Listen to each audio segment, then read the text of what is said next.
সোমবার থেকে মঙ্গলবার হয়ে গেলেও এখনো বাঘের আতঙ্ক পিছু ছাড়ছে না কুলতলির বাসিন্দাদের। এদিন সকালে বাঘের পায়ের ছাপ দেখা যায় কুলতলি ব্লকের অন্তর্গত মইপিট বৈকুণ্ঠপুর গ্রাম পঞ্চায়েতের কিশোরী মোহনপুর গ্রামের শ্রীকান্তপল্লী এলাকায়। এদিন মৎস্যজীবীরা যখন মাছ ধরতে যাচ্ছিল তখন তাদের নজরে আসে যে গ্রামের দিকে থাকা একটি নদীর বাঁধ বরাবর বাঘের বেশ কয়েকটি পায়ের ছাপ রয়েছে। মুহূর্তের মধ্যে লোকালয়ে বাঘের পায়ের ছাপ দেখার খবর ছড়িয়ে পড়তেই আতঙ্কিত হয়ে পড়ে গ্রামের মানুষ। খবর দেওয়া হয় স্থানীয় থানায় ও বন দফতরে। বন দফতরের পক্ষ থেকে গোটা এলাকা ফেন্সিং নেট দিয়ে এলাকা ঘিরে ফেলা হয়। পাশাপাশি সারা রাত গ্রাম পাহারা দেয় আগুন জ্বালিয়ে গ্রামবাসীরা।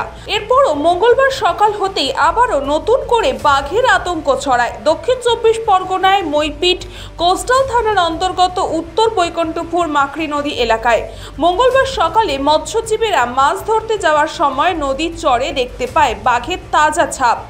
এরপর তড়িঘড়ি খবর দেওয়া হয় বন দফতরকে। ওই ঘটনার পর খবর পেয়ে ঘটনাস্থলে পৌঁছায় বন দফতরের কর্মীরা।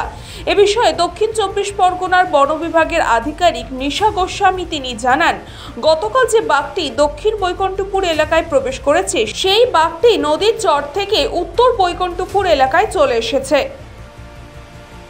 অন্যদিকে দক্ষিণ বৈকুণ্ঠপুর এলাকায় মানুষজনদের দাবি গতকাল রাতভর বাঘের গর্জন শুনতে পেয়েছে। তারা বাঘের গর্জন শুনে বন দপ্তরের কর্মীরা দৌড়াদৌড়িও করেছে, কিন্তু এখনো পর্যন্ত অধরা বাঘ। বাঘ এসেছিল, আমাদের গরু টরু তো বাঁধা থাকে এখানে, আমরা তো সন্ত্রাসে রাত্রে বার হতে পারি না, আলো জ্বালা থাকে, তবুও তো ভয়, আমরা রাত্রে বার হতে পারি না। ব্যুরো রিপোর্ট, নিউজ পঙ্গ টাইম।